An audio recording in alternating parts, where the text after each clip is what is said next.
questão número 1, gente, das atividades essenciais, tá bom? Então, vamos lá. Analise as afirmativas a seguir. Frações equivalentes representam números distintos. Todo número misto pode ser representado por uma fração imprópria. Em uma fração própria, o numerador é maior que o denominador. Quero saber quais estão corretas, né? Número 1. Frações equivalentes representam números distintos? Não, essa é falsa. Frações equivalentes, gente, representam o mesmo valor. Por exemplo, 2/3 é igual a 4/6, por exemplo, que é igual a 6/9. Todas essas frações representam 2/3. Então, isso são frações equivalentes, tá bom? Então, elas não representam números distintos. Número 2. Todo número misto pode ser representado por uma fração própria. O que é o número misto, gente? Lembra de misturado. Misto é misturado. É aquele número que tem parte inteira e parte fracionária. Por exemplo, vamos supor que eu tenha assim, ó, 2 inteiros e 3/4. Isso é um número misto, tá bom? Como é que a gente representa isso aqui na forma de fração? A gente faz o seguinte, olha, você conserva o denominador, que é 4, continua sendo 4, e o numerador você faz assim, ó, 4 vezes 2, que é 8, 8 mais 3, que é 11. Então, vai dar 11/4. Então, para determinar o numerador, você multiplica denominador vezes a parte inteira e soma o numerador, tá? Que é como você pensar o seguinte, olha, como aqui tá com o denominador 4, gente, então 1 inteiro são 4/4. Não é verdade? Então, 2 inteiros seriam 8/4. Se eu tenho 2 inteiros com mais 3/4, então eu tenho 8/4, que são 2 inteiros, com mais 3/4. Então, dá 11/4. Essa fração é imprópria? Sim. O que é uma fração imprópria, gente? É quando o numerador é maior que o denominador, né? O numerador aqui vai dar sempre maior do que o denominador, porque a gente tem mais de um inteiro. Para ter número misto, tem que ter mais de um inteiro. Então, a fração vai ser sempre imprópria. Então, é verdade. 3. Em uma fração própria, o numerador é maior que o denominador? Não, é o contrário. Em uma fração própria, o numerador é menor, tá, gente? É menor que o denominador, ok? Então, essa é falsa. Então, está correta apenas a 2, né? O item 2, letra B. Questão 2. O trajeto entre duas cidades A e B pode ser percorrido por um ônibus em 3 horas e meia. Enquanto um automóvel, então esse aqui é o ônibus, né? Enquanto um automóvel o faz em 2 horas e 1/4 de hora. Em relação a esse trajeto, qual é a diferença de tempo entre uma viagem de ônibus e uma viagem de automóvel? A diferença de tempo. Então, veja bem. De automóvel, vamos colocar isso aqui em horas e minutos, tá? 3 horas e meia, então são 3 horas e mais meia hora, 30 minutos, né? Minto, gente, isso aqui não é de automóvel, né? Isso aqui é de ônibus. De automóvel é 2 horas e 1/4 de hora. 1/4 de hora são 15 minutos. Agora, de ônibus, são 3 horas e meia. Então, são 3 horas e mais 30 minutos. Qual que é a diferença, gente? A diferença é de 1 hora e 15, não é verdade? Então, de ônibus vai gastar 1 hora e 15 a mais. Então, resposta certa, letra A. Questão 3. Um centro universitário possui 4 classes, todas com o mesmo número de alunos. Em determinado dia, por causa de uma greve dos transportes coletivos, constatou-se que, na classe A, 2/5 dos alunos faltaram. Na classe B, 40% dos alunos faltaram. Na classe C, de cada 5 alunos, 2 estavam presentes. Cuidado, gente, olha, aqui tá falando do que faltou, aqui tá falando do que estava presente. Na classe D, 6/10 dos alunos estavam presentes. Então, aqui está falando também dos que compareceram. As classes com a mesma quantidade de faltas nesse dia foram apenas... Então, olha, eu quero saber de faltas. Então, vamos olhar somente as faltas, tá bom? Então, da classe A, faltaram 2/5. Vou colocar tudo em porcentagem, tá bom? 2/5, 2 dividido por 5 dá 40%. Você pode colocar tudo em fração também para comparar. Na classe B, faltaram 40%. Então, foi igualzinho, olha, faltou a mesma quantidade. Na classe C, estavam presentes 2 em 5, gente. Então, se estava presente 2 em 5, faltaram 3 a cada 5 alunos, né? Então, faltaram 3/5. 3/5 é 60%, que é 3 sobre 5, né? E na classe D, estavam presentes 6/10, 6 em 10. Então, faltaram 4 em 10, né? 4 em 10 é 40%. Então, o que está querendo saber? Quais as classes que tiveram a mesma quantidade de faltas? Então, foi A, B e D. Tiveram 40% de faltas. Então, a resposta certa é letra D. Questão 4. A figura a seguir representa o terreno de um grande condomínio. Aí, nós temos aqui, gente, essa representação. A estrelinha, onde tem uma estrelinha, representa o parquinho. Onde tem uma árvore, representa a área verde. E onde tem um círculo, representa as torres. As frações que correspondem ao parquinho, às torres e à área verde, respectivamente, em relação à área total do terreno, são... Bom, então vamos ver a área total. 1, 2, 3, 4, 5, 6, 7, 8, 9, 10. 1, 2, 3, 4, 5, 6, 7, 8, 9, 10. Então, ao todo tem 100 quadradinhos, né? Então, vamos representar a área total como 100. Desses 100, quantos que é do parquinho, gente? 1, 2, 3, 4, 5, 6, 7, 8, 9, 10. Então, o parquinho são 10 em 100. Essa é a fração ocupada pelo parquinho, né? Que corresponde ao parquinho. Depois a gente simplifica, tá? Para chegar nas alternativas. A área verde. Então, não, vamos colocar na ordem aqui já de uma vez, gente. Primeiro tá pedindo parquinho, depois tá pedindo das torres. Torres. 1, 2, 3, 4, 5, 6, 7, 8, 9, 10, 11, 12. Então, das torres, 12 em 100. E por último, da área verde. 1, 2, 3, 4, 5, 6. Então, é 6 em 100. Só que as alternativas, elas não estão assim, né? Tá simplificado. Então, vamos simplificar. 10 sobre 100 é a mesma coisa que 1/10, simplificando por 10. 12 sobre 100 dá pra gente simplificar por 4. 12 por 4 dá 3 e 100 por 4 dá 25. 6 e 100 dá pra gente simplificar por 2. 6 por 2 dá 3 e 100 por 2, 50. Então, a resposta certa é 1/10, 3 25avos e 3 50avos. Então, a resposta certa é letra E. Tranquila, né, gente, essa questão. Agora, nós vamos fazer as atividades propostas. Atividades propostas, questão número 1. Em julho de 2007, foram realizados os 15 jogos, 15º, né, Jogos Pan-Americanos na cidade do Rio de Janeiro.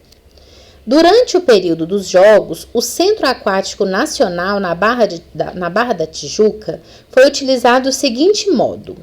Em 1/6 do período, ocorreram apenas competições de saltos ornamentais. Então, tá vendo, gente? Eu gosto de já ir grifando as informações de matemática, né? De continha, do que a gente vai precisar para interpretar a questão, que aí não precisa de ficar lendo várias vezes, né? Em 2/9 do período, ocorreram as competições de nado sincronizado. Então, 1/6 saltos ornamentais, 2/9 do período, nado sincronizado. 1/3 do período, ocorreram as competições de natação. Nos demais dias, não houve atividades no centro aquático. Então, fora essas 3 atividades aqui, não teve mais nada. Em que fração do período de jogos não houve atividades? Então, o que a gente está querendo saber, gente? A fração resultante, né, do que sobra. Na hora que você soma essas 3, o que sobra do inteiro? Né? Porque eu quero saber o que não houve atividade. Então, nós vamos pegar um inteiro, que é o tempo total, e subtrair esse tempo que foi utilizado com saltos ornamentais, nado sincronizado e natação.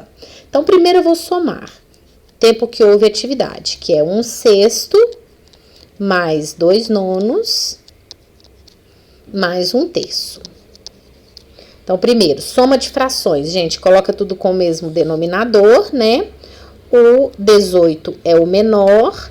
Lembrando que, deixa eu falar uma coisa para vocês aqui. Quando a gente escreve as frações com o mesmo denominador, não tem que ser necessariamente tirar o MMC, tá? Você pode colocar com qualquer múltiplo comum. O denominador tem que ser um múltiplo comum do 6, do 9 e do 3. Não necessariamente tem que ser o menor múltiplo comum, tá?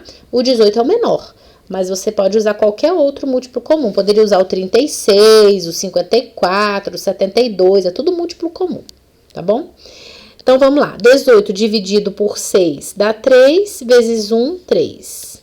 Mais 18 dividido por 9 dá 2, vezes 2, 4. 18 dividido por 3 dá 6, vezes 1, 6. Então, veja bem, é como se eu tivesse escrito frações equivalentes. O raciocínio é esse, tá, gente? Entenda para ficar mais fácil. Olha, 3 sobre 18 é a mesma coisa que 1/6. 4 sobre 18 é a mesma coisa que 2/9. 6 sobre 18 é a mesma coisa que 1/3. Então, é como se eu estivesse reescrevendo as frações com denominador igual. O raciocínio é esse. Bom, então 6 com 4, 10, com 3, 13, 18 avos. Isso aqui foi o tempo que teve atividade. Então, 13 partes num total de 18 partes. Aqui, gente, você pode pensar até naquele raciocínio que eu expliquei para vocês, dos quadradinhos, né, do desenho. Então, o total são 18 quadradinhos, 13 houve atividade. Então, quantos que não teve? 5, né? Então, não houve atividade em 5 18avos do tempo. Resposta certa, letra E. Questão 2. No início de certa rodada de um jogo, disputado apenas entre Marcos e Lucas, Marcos tinha 2/5 do número total de fichas e Lucas tinha a quantidade restante. No final dessa rodada, Marcos tinha 1/4 do número total de fichas e Lucas tinha a quantidade restante. Se nessa rodada Marcos perdeu 9 fichas, então o número de fichas de Lucas no final dessa rodada foi igual a quantas fichas o Lucas tinha no final. Então, vamos anotar aqui o que cada um tinha, gente, na primeira rodada e na segunda rodada. Então, vamos colocar assim, ó, Marcos e Lucas. Aí, vamos colocar aqui a quantidade na primeira rodada e na segunda rodada. Então, o Marcos, ele tinha 2/5 do total de fichas. E o Lucas tinha a quantidade restante. Então, ele tinha 3/5, né? Aí, na segunda rodada, o Marcos ficou com 1/4 das fichas. E o Lucas ficou com as restantes. Então, o Lucas ficou com 3/4 das fichas. Ok? Aí, o que está dizendo, gente? Que de uma rodada para a rodada seguinte, o Marcos perdeu 9 fichas. Então, daqui para cá, olha, diminuiu 9 fichas. É a mesma coisa de falar, então, que do Lucas aumentou 9 fichas. Não é verdade? Porque o que acontece? Está jogando só os dois. Então, o que um perde, o outro ganha, né? Então, se o Marcos ficou com 9 fichas a menos, isso quer dizer o quê? Que o Lucas ficou com 9 fichas a mais. Aí, eu quero saber o seguinte, quantas fichas o Lucas tinha no final? Veja bem, eu vou raciocinar aqui, gente, por porcentagem, que eu acho que vai ficar muito mais fácil. Olha só, o Lucas, ele tinha 60% das fichas, né? Que é 3/5. Aí depois ele ficou com 75% das fichas, porque 3/4 dá 75%. Então, ele aumentou 15% das fichas dele, né? Se ele tinha 60%, ele passou a ter 75%, ele aumentou 15%. Então, quer dizer que 9 fichas corresponde a 15%. Então, agora é só a gente fazer uma proporção. Olha só. 15% das fichas são 9 fichas. Eu quero saber quantas fichas ele tinha no final. No final, ele tinha 75%, né? Então, 75% das fichas corresponde a X. Aí, aqui, gente, você pode multiplicar cruzado, tá? Uma coisa que eu não sei se vocês sabem, mas aqui na mesma grandeza a gente pode simplificar, tá? Se quiser, antes de multiplicar cruzado, porque é uma regra de 3 direta. Então, multiplica cruzado, né? Mas a gente pode simplificar antes. Ou você pode simplesmente olhar a proporção. Olha, de 15 para 75 é 5 vezes. 5 vezes 15 dá 75. Então, aqui também é 5 vezes. Então, X é igual a 45. Então, no final da rodada, ele tinha 45 fichas. Resposta certa, letra A. Esse raciocínio que eu fiz com o Lucas, eu poderia ter feito também com o Marcos. Dá na mesma, tá? Todo jeito você encontraria a mesma resposta, porque a porcentagem aqui é a mesma. Só que lembra que tá pedindo do Lucas, né? Então, eu teria que olhar de toda forma quanto que o Lucas ficou, tá bom? Questão número 3 das atividades propostas. Um automóvel percorreu 5/12 de uma estrada em 2 horas e meia, com velocidade de 120 metros por minuto. Se esse automóvel passar a viajar com velocidade de 200 metros por minuto, em quanto tempo ele percorrerá o restante da estrada? Quanto tempo que ele vai gastar para percorrer, então, 7/12 da estrada? Bom, essa questão, gente, dá para resolver por regra de 3 composta, tá? A gente pode resolvê-la por regra de 3 composta. Mas eu acho que não tem necessidade. Eu acho mais fácil a gente ir fazendo os cálculos aqui. Quer ver? Olha só, veja bem o que eu vou mostrar para vocês aqui, esse formato aqui. Ele percorre 120 metros por minuto. Então, se eu pegar 120 e multiplicar por 2 horas e meia, são 150 minutos. E multiplicar por 150 minutos, eu vou saber quantos metros ele percorreu. Correto? 120 vezes 150, eu vou saber quantos metros ele percorreu. Se eu dividir isso aqui por 5, eu vou saber quanto que é 1/12 da estrada. Porque 120 vezes 150 corresponde ao quantos metros que ele percorreu, que foi 5/12 da estrada. Então, se eu dividir por 5, eu vou saber quanto que é 1/12 da estrada. Tudo bem? Ok. Então, isso aqui é quantos metros que tem 1/12 da estrada. Se eu multiplicar isso aqui por 7, eu vou saber quanto que é 7/12 da estrada. Ok? Beleza. Se eu dividir isso aqui por 200, eu vou saber quantos minutos ele gastou. Porque aqui eu vou ter quantos metros que tem 7/12 da estrada. Ele percorre 200 metros por minuto. Então, se eu dividir por 200, eu vou saber quantos minutos ele gastou. Pronto. Esse resultado corresponde aos minutos gastos para percorrer 7/12 da estrada. E se você fizer por regra de 3? Você vai fazer os cálculos bem parecidos com esse, tá? Bem parecidos. Então, vamos lá. Vou simplificar 2 zeros com 2 zeros. E vou simplificar o 15 por 5, que vai dar 3. E o 12 por 2, que vai dar 6. Então, vai ficar 7 vezes 3, 21. 21 vezes 6, 126 minutos. 126 minutos são 2 horas e 6 minutos. Então, a nossa resposta é letra A. Pode fazer também pela regra de 3 composta, pode simplificar um pouco e colocar na forma de regra de 3 simples, tá? Isso aqui, gente, é só um outro formato que eu tô mostrando para vocês. Questão número 4 das atividades propostas. Leia a tirinha a seguir, que aborda a relação entre duas unidades de massa do sistema inglês.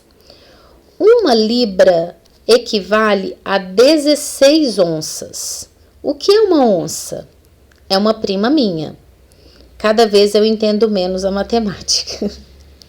Considerando a relação descrita na tirinha, determine a fração de uma libra que equivale a 4/10 de uma onça.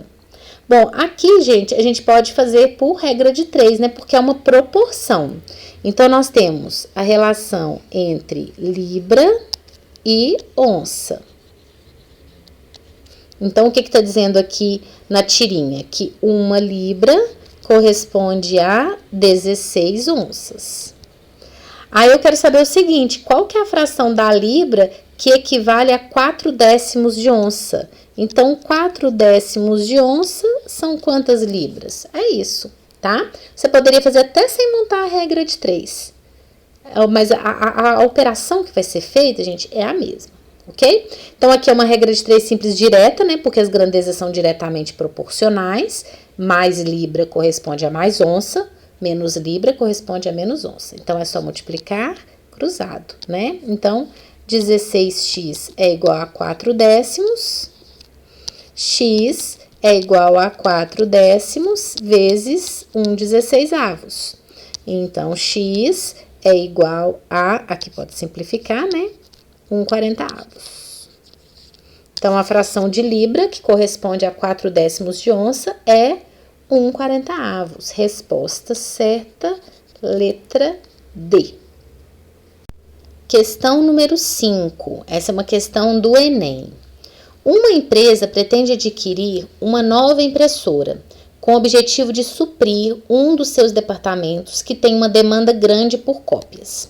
Para isso, efetuou-se uma pesquisa de mercado, que resultou em 3 modelos de impressora distintos, diferenciando-se apenas pelas seguintes características. Então, vamos lá. Impressora A, ela tem um custo de R$500, mais o cartucho que custa R$80, e ela consegue imprimir 1.000 cópias a cada cartucho, né? O número de cópias por cartucho. Impressora B, custo da máquina 1.100, custo do cartucho 140, cópias por cartucho 2.000. Impressora C, 2.000 cópias, R$2.000 o custo da máquina, R$250 o custo do cartucho e 5.000 cópias por cartucho. Para facilitar a tomada de decisão, o departamento informou que sua demanda será de exatamente 50.000 cópias.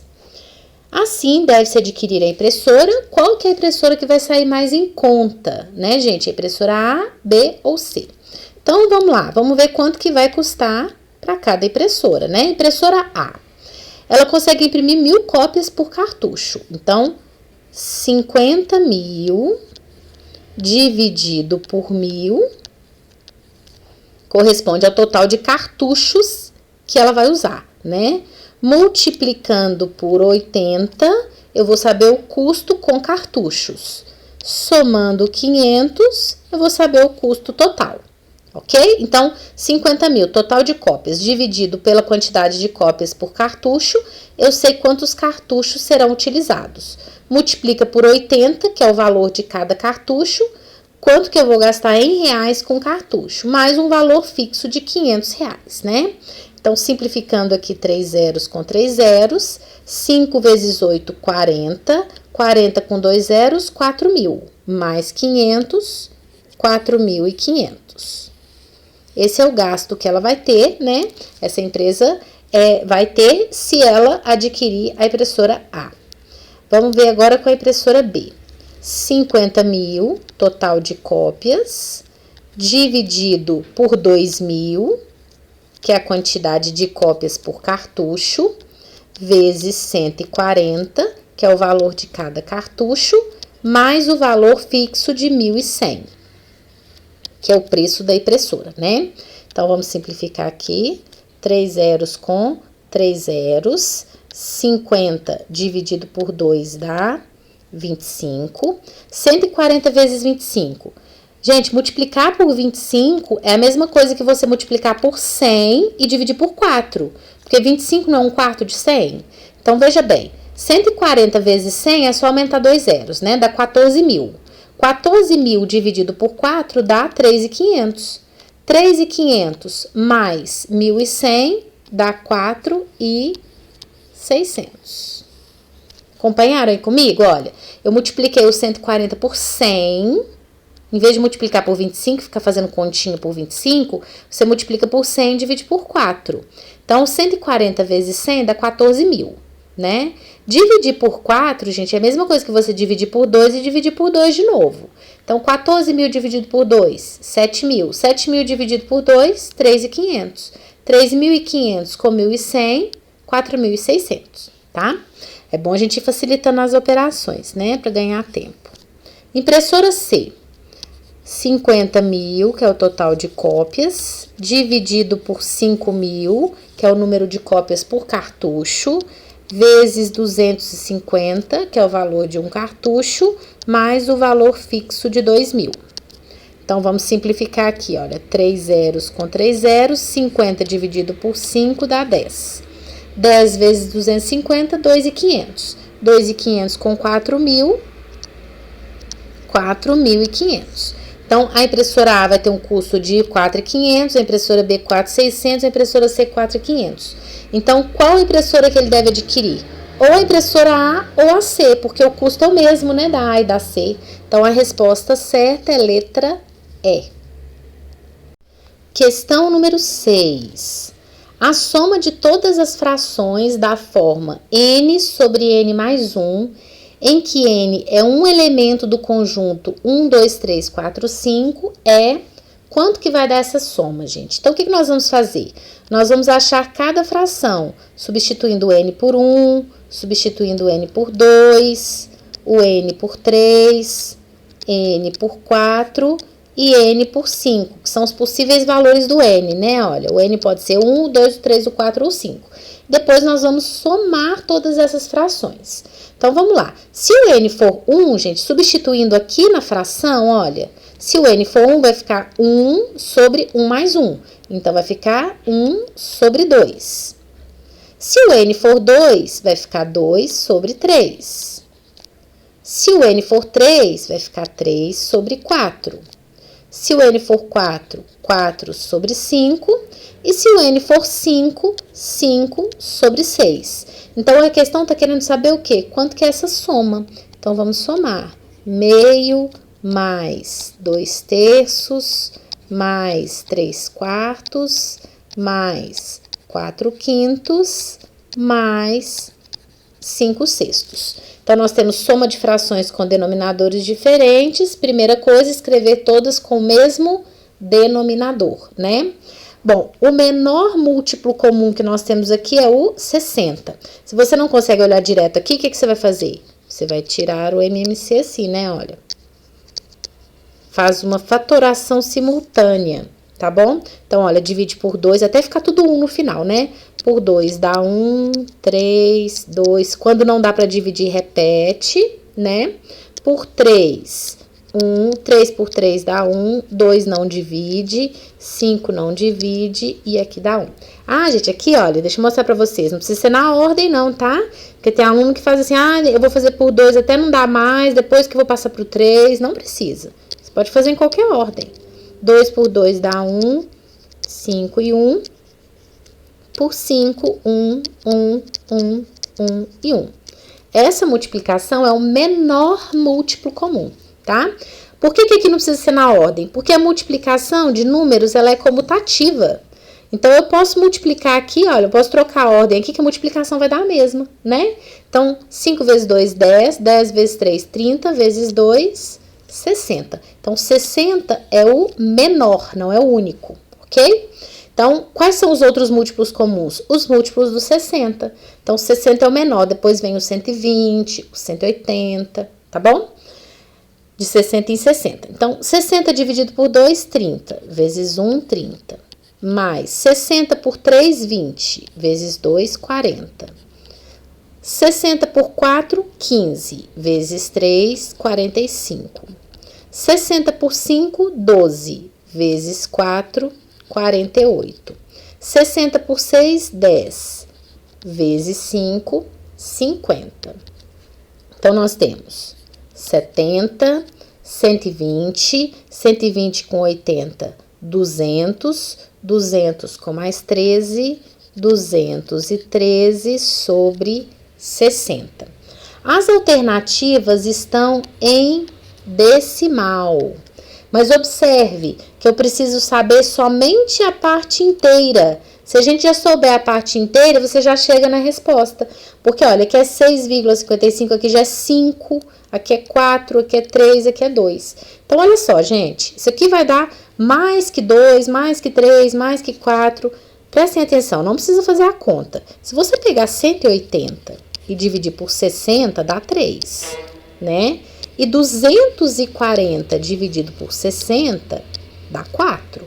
213, gente, está entre 180 e 240. Então, quer dizer que isso aqui vai dar 3 e alguma coisa. Como não tem mais nenhuma alternativa, só tem essa aqui, né? Não tem mais de uma alternativa que tem a parte inteira igual a 3, então a nossa resposta é letra D. Não precisa de você fazer a operação, tá bom? Agora, vamos ver as atividades de aprofundamento. Questão número 1 de aprofundamento. Essa é uma questão do Enem. Uma escola organizou uma corrida de revezamento 4 por 400 metros, que consiste em uma prova esportiva na qual os atletas correm 400 metros cada um deles, segurando um bastão, repassando de um atleta para outro da mesma equipe, realizando 3 trocas ao longo do percurso, até o quarto atleta, que cruzará a linha de chegada com bastão. A equipe ganhadora realizou a prova em um tempo total de 325 segundos. Então, veja bem, a gente entenderam como é que é? 4 por 400. Então, um atleta vai correr 400 metros, ele vai passar o bastão para o segundo atleta, que vai correr mais 400 metros. Aí, o terceiro atleta vai correr mais 400 metros e o quarto atleta vai correr os últimos 400 metros. Aí, tá dizendo o quê? Que a equipe gastou 325 segundos. Isso aqui, gente, foi o tempo total, né, dos 4 atletas. O segundo corredor da equipe ganhadora correu seus 400 metros 15 segundos mais rápido do que o primeiro. Então, ele gastou 15 segundos a menos, né? 15 segundos mais rápido, então ele gastou 15 segundos a menos. O terceiro realizou os seus 400 metros 5 segundos mais rápido do que o segundo corredor. Então, ele gastou 5 segundos a menos do que o segundo corredor. E o último realizou seu percurso em 3/4 do tempo realizado pelo primeiro. Então, ele gastou 3/4 do tempo que o primeiro gastou. Qual foi o tempo em segundos em que o último atleta, então a gente está querendo saber do quarto atleta, né? Da equipe ganhadora, realizou seus 400 metros, seu percurso de 400 metros. Bom, então eu vou fazer essa questão por equação, eu acho que vai ficar mais fácil, tá? Então, nós temos, olha só, o primeiro atleta, o segundo atleta, o terceiro e o quarto atleta. O primeiro atleta, ele gastou um tempo que eu não sei quanto que eu vou chamar de X, né? A gente não sabe quanto tempo que ele gastou. O segundo atleta gastou 15 segundos a menos, né? Que ele foi 15 segundos mais rápido. Então, o segundo gastou X menos 15. O terceiro gastou 5 segundos a menos do que o segundo. Então, ele gastou como se fosse X menos 15 menos 5, né? 5 a menos ainda. Então, ele gastou X menos 20. E o quarto atleta gastou 3/4 do tempo realizado pelo primeiro. Então, ele gastou 3x sobre 4, né? 3/4 de x. E os 4 atletas juntos gastaram 325 segundos. Ok? A soma de todos. Aí, nós vamos achar do último atleta. Então, presta atenção. A questão tá querendo saber não é o x. É quanto que é 3/4 de x. Então, eu vou achar o x e depois eu volto para calcular os 3/4 de x, tá bom? Que é o que a questão está pedindo. Bom, então o que nós vamos fazer aqui? Nós vamos somar e igualar a 325. Então, vai ficar o seguinte, eu já vou somar um pouco aqui para facilitar, olha. X mais x mais x, então vai ficar 3x menos 35, né? Que é menos 15 menos 20, mais 3x sobre 4 é igual a 325. Então, agora vamos resolver essa equação, né? Então, o denominador aqui vai ser 4. Aqui também não tem que ser 4, tá, gente? Poderia ser um outro múltiplo de 4 se você quisesse também. 4 dividido por 1, 4, vezes 3x, 12x. 4 por 1, 4, vezes 35, 140. Multiplicar por 4, gente, é a mesma coisa que multiplicar por 2 e por 2 de novo, né? 4 dividido por 4, 1, vezes 3x, 3x. 4 por 1, 4, vezes 325. 325 vezes 2, 650. 650 vezes 2, 1.300. Então, 12x com 3x, 15x. Aí, aqui, gente, olha, é uma igualdade. Então, aqui você faz por comparação. Se os denominadores são iguais, por consequência, os numeradores também são, né? Então, 12x com 3x, 15x, 1.300 com mais 140, 1.440. Então, x é igual a 1.440. Eu tenho que dividir por 15. Olha só como que eu faço. Eu posso fazer a divisão, né? Dividir por 15, normal. Só, gente, que eu sempre gosto de pensar na decomposição. Eu gosto de pensar assim, ó. Isso aqui é a mesma coisa, 15 é a mesma... Eu vou mostrar pra vocês, se vocês usam, se vocês acharem que compensa. Se não compensar, você pode fazer a continha mesmo, tá? Olha só, 15 é a mesma coisa que 5 vezes 3. Então, dividir o 1.440 por 15 é a mesma coisa que dividir o 1.440 por 3 e dividir por 5. Ok? É a mesma coisa, né? Bom, 144 dividido por 3 é 48. Então, isso aqui vai dar 480 sobre 5. Porque eu dividi 1.440 por 3. E dividir por 5 é a mesma coisa que dividir por 10 e multiplicar por 2. Então, vai ficar 96. Ju, acho mais fácil fazer assim, tá? Se você não gosta, você faz a continha normal. Vou repetir. Eu dividi por 3, que deu 480. Depois eu dividi por 5. Dividir por 5, gente, é a mesma coisa que dividir por 10 e multiplicar por 2. 480 dividido por 10 é 48. 48 vezes 2, 96. Então, isso aqui vai dar 96. Agora, cuidado, tá vendo que tem o 96 aqui, olha? Mas não é isso que tá pedindo a questão, né? Tá pedindo o último atleta. Então, ele gastou 3x sobre 4. Então, é 3 vezes 96 sobre 4. Dividir por 4, divide por 2, divide por 2 de novo. 96 dividido por 2, 48. Dividido por 2, 24. 24 vezes 3, 72. Então, o último atleta gastou 72 segundos. Essa é um pouco mais demorada, né, gente, essa questão. Acho que é por isso que ela tá nas questões de aprofundamento. Vamos ver agora a questão 2. Questão número 2. Seja n o número obtido com a soma dos inversos multiplicativos dos números primos positivos, que são fatores do número 195. Se P é o inverso multiplicativo de N, então P é mais próximo de... Então, vamos com calma. Primeiro, o que é o N? N é o número obtido. Como é que a gente vai obter o N?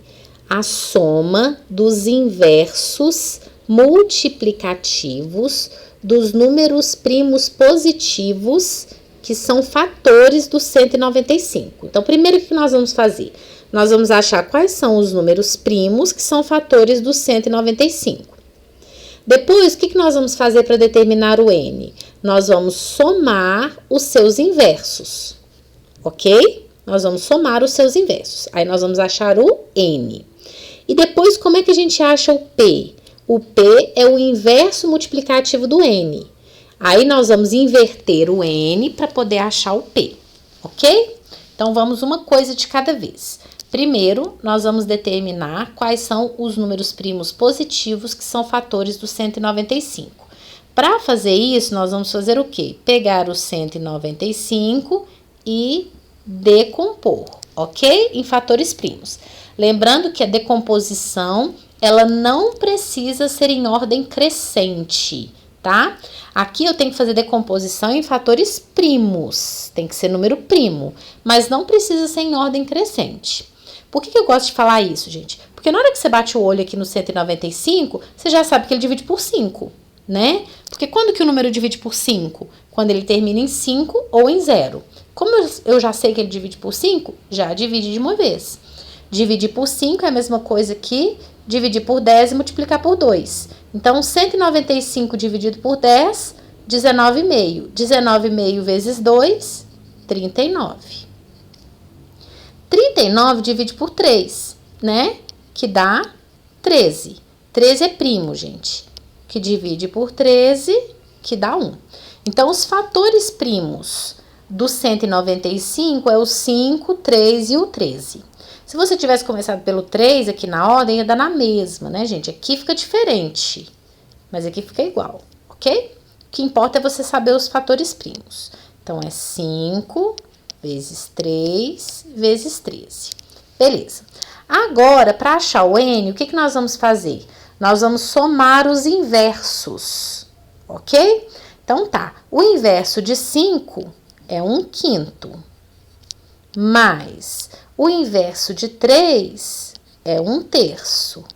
Mais o inverso de 13 é 1/13. Então, essa soma vai ser o N. Bom, primeiro, o múltiplo comum que nós temos aqui, gente, o menor é 5 vezes 3 vezes 13, porque eles são primos. Então, números primos são primos entre si. Se são primos entre si, não possuem divisores comuns, exceto 1, né? Então, o menor múltiplo comum vai ser a multiplicação deles, que a gente já sabe que é 195, né? Já tá pronto aqui. Então, vamos lá. 195 dividido por 5, 39. Vezes 1, 39. 195 dividido por 3 dá 65. 65 vezes 1, 65. 195 dividido por 13 dá 15. Aqui, gente, deixa eu mostrar para vocês. Olha só. 195 é isso aqui. Se você pegar esse aqui, dividir por 5, gente, dá 3 vezes 13, que é 39. Se você pegar o 195 e dividir pelo 3, dá 5 vezes 3, 5 vezes 13, que é 65. Se você pegar o 195 e dividir por 13, dá 5 vezes 3, que é 15. Então, não precisa você ficar fazendo essas operações.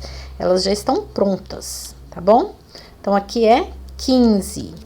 Então, vai ficar 195 no denominador.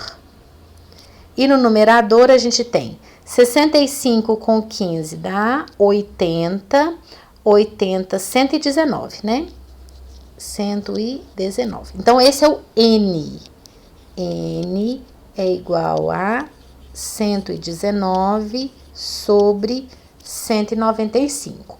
Agora, o que é o P? O P é o inverso multiplicativo de N. Então, o P, gente, vai ser o inverso.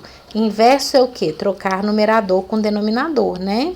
Então, vai ser 195 dividido por 119.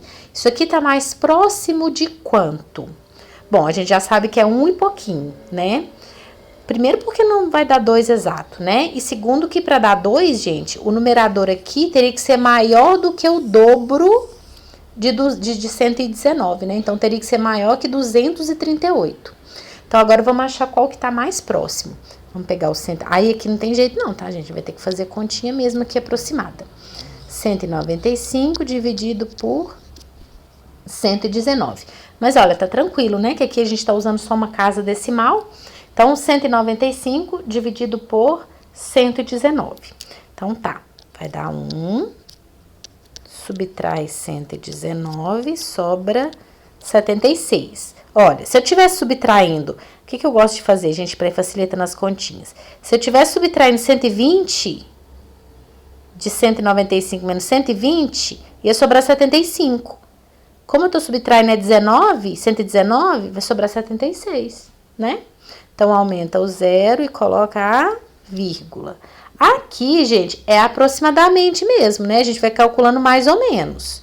Então, olha, 119 vezes 7 vai dar 700 e tanto, olha, vai dar mais, né? Agora, vezes 6 vai dar 600 e alguma coisa. Eu acho que vai ser o 6, porque o 7 eu acho que vai passar. Então, vamos pegar 119 aqui e multiplicar por 6, pra gente ver quanto que dá. 9 vezes 6, 54, vão 5. 6 vezes 1, 5 com... 6 vezes 1, 6, com mais 5, 11. Vai 1. 6 vezes 1, 6, com 1, 7. Olha, é esse mesmo. Então, dá 6. E aqui subtrai 714, que dá 46. Já deu, né, gente? Aqui já dá, já é o suficiente pra gente marcar. Então, a resposta vai ser 1,6. Agora, presta atenção numa coisa que eu quero falar aqui. Por que eu não precisei continuar? Não é porque tem um 1,6 aqui não, tá? Porque vamos supor que aqui, calculando, eu chegasse em 1,67, 1,68. Aí estaria mais próximo de 1,7. Não é verdade? Mais próximo do 1,7 do que do 1,6. Só que a gente não tem 1,7 aqui nas alternativas. Por isso que eu não continuei. Se a gente tivesse uma alternativa com 1,7, nós teríamos que continuar para ver se esse número vai ficar mais próximo de 1,6 ou de 1,7, tá bom? Como não tem, então a resposta é letra C. Vamos para a questão 3. Questão 3, que é uma questão do Enem. O estado de qualquer substância gasosa é determinado pela medida de 3 grandezas: o volume, a pressão e a temperatura dessa substância. Para os chamados gases ideais, o valor do quociente é sempre constante. Considere um reservatório que está cheio de um gás ideal. Então, para ser um gás ideal, o valor do quociente é resultado de divisão, né, gente? O resultado da divisão é sempre uma constante. Então, considere um reservatório que tem um gás ideal. Sem vazar o gás, realiza-se uma compressão do reservatório, reduzindo seu volume à metade. Ao mesmo tempo, uma fonte de calor faz a temperatura do gás ser quadruplicada.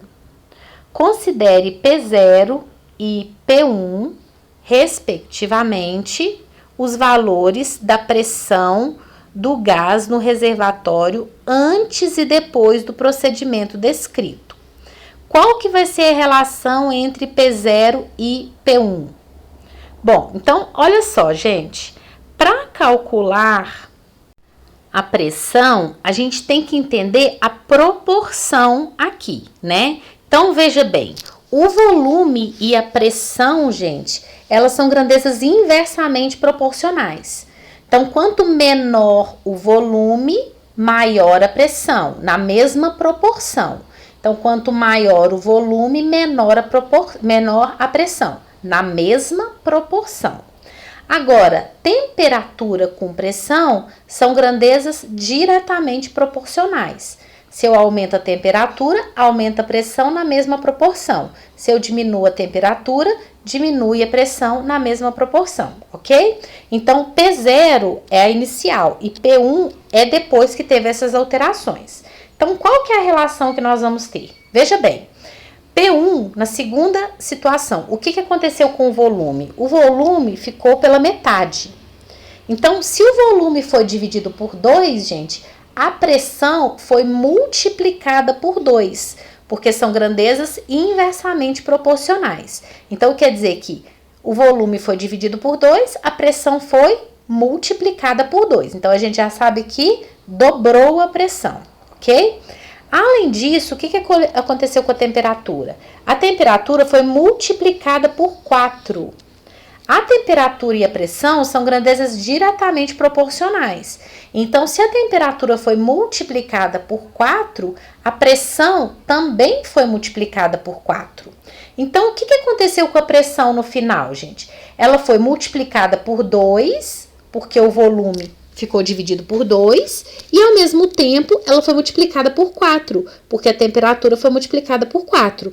Então, no final das contas, a pressão foi multiplicada por 8, né? Porque multiplicou por 2 e depois multiplicou por 4. Então, P1, né, que é a pressão final, né, na segunda situação, é a mesma coisa de P0, que era a pressão inicial, multiplicada por 8.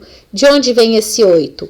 De 2, que dobrou porque o volume ficou pela metade, então dobrou a pressão, e 4, porque a temperatura foi quadruplicada, tá bom? Então, a resposta certa é letra A.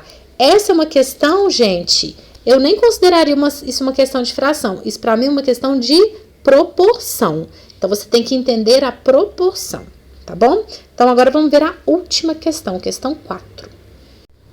Questão número 4. O Tangram é um antigo quebra-cabeça chinês cujo nome significa 7 tábuas da sabedoria. Ele é composto por 7 peças, chamadas de tans, que podem ser posicionadas de maneira a formar um quadrado.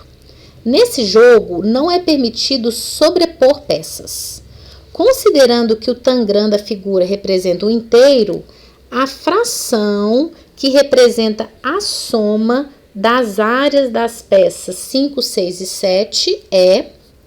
Bom, gente, então vamos lá. Vamos ver qual que é a fração dessas peças, né? Observe que a peça 1 e 2 já ocupa metade do Tangram. Então, não vou nem considerar aquela metade de lá, né? Porque as outras peças ocupam a outra metade. Então, veja bem, o Tangram, a gente pode dividir ele num monte de triângulozinho, retângulo, tudo igual, olha. Porque esse triângulo aqui é retângulo, né? Porque isso aqui é a diagonal do quadrado, né? Então, ali é um triângulo retângulo. Aqui é um quadrado. Se eu dividir aqui no meio, olha, vai ficar um triângulo igual a esse. E se eu dividir aqui, olha, outro triângulo. E aqui, se eu dividir, olha, mais um triângulo. Então, quer dizer que aqui ele é formado por 1, 2, 3, 4, 5, 6, 7, 8. 8 triângulozinhos iguais, né? Então, quer dizer que o Tangram inteiro vão ser 16, né? Vamos raciocinar por esses triângulozinhos menores. Então, ao todo são 16. Então, vamos lá. A soma das peças. A peça 5. A peça 5, ela tem um triângulozinho. Ele é formado por um triângulozinho. A peça 6 é formado por 2 triângulozinhos. E a peça 7 é formado por um triângulozinho. Então, a soma dessas 3 peças são 4 triângulozinhos. 4 num total de quantos, gente? 4 num total de 16. Então, essas somas são 4 triângulozinhos num total de 16 triângulozinhos, que dá 1/4. Resposta certa, letra B. Prontinho, gente. Então, com essa questão, encerramos essa aula 2, apostila 1, aula 2 de fração. Eu espero que vocês tenham gostado. Qualquer dúvida, vocês podem me perguntar que eu explico novamente para vocês, tá bom? Beijo!